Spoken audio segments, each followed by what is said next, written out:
আসসালামু আলাইকুম। আজ আমি আপনাদের ভিতরে আবার নতুন একটা ভিডিও নিয়ে চলে আসলাম। আশা করি এই ভিডিওটা আপনাদের ভালো লাগবে। তো আজ আমি গরুর মাংস রান্না করে সবাইকে খাইয়েছিলাম। আর সেই ভিডিওটা আপনাদের সাথে শেয়ার করব। যদি ভালো লাগে অবশ্যই একটু শেয়ার করে দেবেন আর দেবেন যাতে অন্যরাও ভিডিওটা দেখতে পারে। তো প্রথমেই আমি একটি হামানে আদা ও রসুন ভালো করে বেটে নিচ্ছি। তো প্রথমে কিন্তু আদাটা বেটে নিয়েছি, এবার রসুনটাও বেটে নিলাম।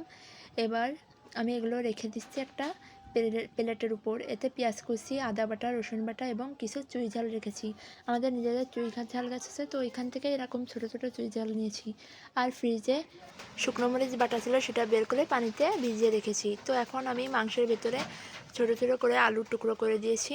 এবার আমি কড়াইতে সরিষার তেল দিয়ে দিচ্ছি। সরিষার তেল একটু গরম করে নিলে কিন্তু গন্ধ বের হয় না। তো একটু গরম হয়ে যাওয়ার পর এর ভেতরে আমি পেঁয়াজ কুচি দিয়ে দিলাম। তারপর বাকি মশলাগুলোও দিয়ে দেবো হালকা ভাজি করে নেওয়ার পর। এখন আমি আদা বাটা, রসুন বাটা দিয়ে মশলাটাকে আবার কিছুক্ষণ নাড়াচাড়া করে নিলাম। এবার আমি এর ভেতরে দিয়ে দেবো বাকি মশলাগুলো। তো প্রথমেই আমি শুকনো মরিচ বাটা দিয়ে দিলাম। দেওয়ার পর একটু নাড়াচাড়া করে এর ভেতরে শুকনো মশলাগুলো দিয়ে দেবো।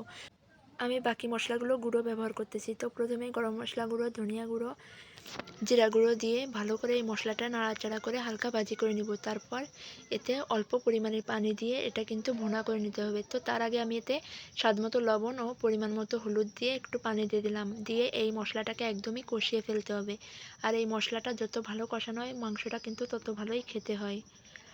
তো দেখুন ভালো করে ভুনা করা হয়ে গিয়েছে। এবার আমি এর ভেতরে চুই ডালগুলো দিয়ে দিলাম। দিয়ে একদম তেল ভাসা পর্যন্ত নাড়াচাড়া করে নেব।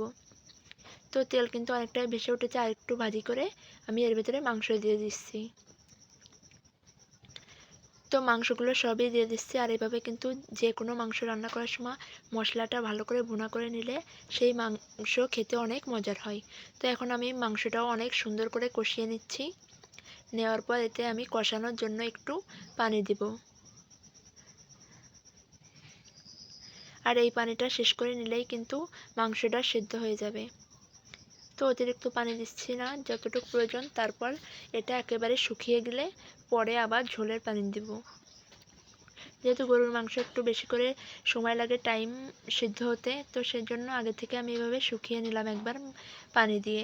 তো এখন আমি ঝোলের পানি দিয়ে দিচ্ছি। এই পানিটা অতিরিক্ত দেওয়ার প্রয়োজন নেই, যতটুক ঝোল রাখবো তার থেকে একটু বেশি দিলেই হবে, আর বাকিটা নামিয়ে নিলে হবে। তো দেখুন অনেকটাই শুকিয়ে এসেছে। এবার আমি আর কিছুক্ষণ জাল করে এটা নামিয়ে নিব।